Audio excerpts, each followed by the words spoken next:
बुराई के साथ असहयोग उतना ही जरूरी है जितना अच्छाई के साथ सहयोग। नमस्ते, मेरा नाम है वैभव और आप देखना शुरू कर चुके हैं हिंदी खबर। भारत के इतिहास में अगस्त का महीना वैसे तो कई कारणों से याद किया जाता है, हालांकि 1 अगस्त का दिन इन सभी तारीखों में सबसे खास है।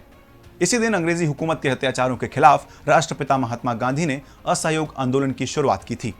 असहयोग आंदोलन भारतीय स्वतंत्रता संग्राम का एक महत्वपूर्ण अध्याय है। इस आंदोलन को 1 अगस्त 1920 को राष्ट्रपिता महात्मा गांधी के नेतृत्व में शुरू किया गया था। इस आंदोलन में देश के कोने कोने से हर एक तबके से लोग शामिल हुए थे। 1857 के स्वतंत्रता संग्राम के बाद यह पहला मौका था जब किसी आंदोलन ने ब्रिटिश सरकार की नींव हिलाकर रख दी थी। असहयोग आंदोलन का मुख्य उद्देश्य अंग्रेजी शासन के खिलाफ भारतीय जनता को एकजुट करना और राष्ट्रवादी भावनाएं देश के कोने कोने तक पहुंचाना था। इस आंदोलन ने देश के हर वर्ग के लोग जैसे कि कारीगर, किसान, छात्र, शहरी गरीब, महिलाएं, व्यापारी सब शामिल हुए।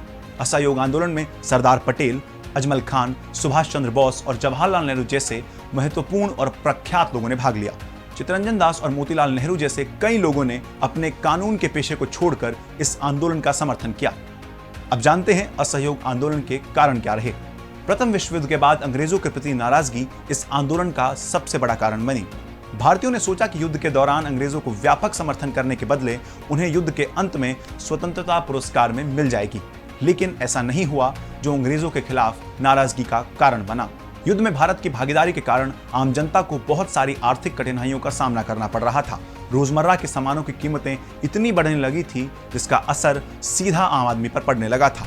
तीसरा कारण रॉलेट एक्ट और जलियांवाला बाग नरसंहार रहे। दमनकारी रॉलेट एक्ट और अमृतसर के जलियांवाला बाग में हुए नरसंहार का भारतीय नेताओं और जनता पर इतना गहरा असर पड़ा कि ब्रिटिश न्याय प्रणाली में उनका विश्वास टूट गया। पूरा देश उन नेताओं के पीछे एकजुट हो गया जो सरकार के खिलाफ आक्रामक रुख की वकालत कर रहे थे। होम रूल और खिलाफत आंदोलन भी असहयोग की नींव का पत्थर बने। 5 फरवरी 1922 को उत्तर प्रदेश के चौराचौरी में भीड़ और थाने के पुलिसकर्मियों के बीच एक हिंसक झड़प हुई, जिसमें 22 पुलिसकर्मियों की बेरहमी से हत्या कर दी गई।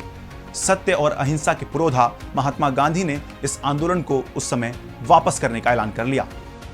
इस घटना ने राष्ट्रपिता को अंदर तक झकझोर कर रख दिया। इस आंदोलन में बढ़ती हिंसा से नाखुश होकर महात्मा गांधी ने आंदोलन के वापसी की घोषणा कर दी। ऐसी ही खबरें देखने के लिए देखते रहिए हिंदी खबर।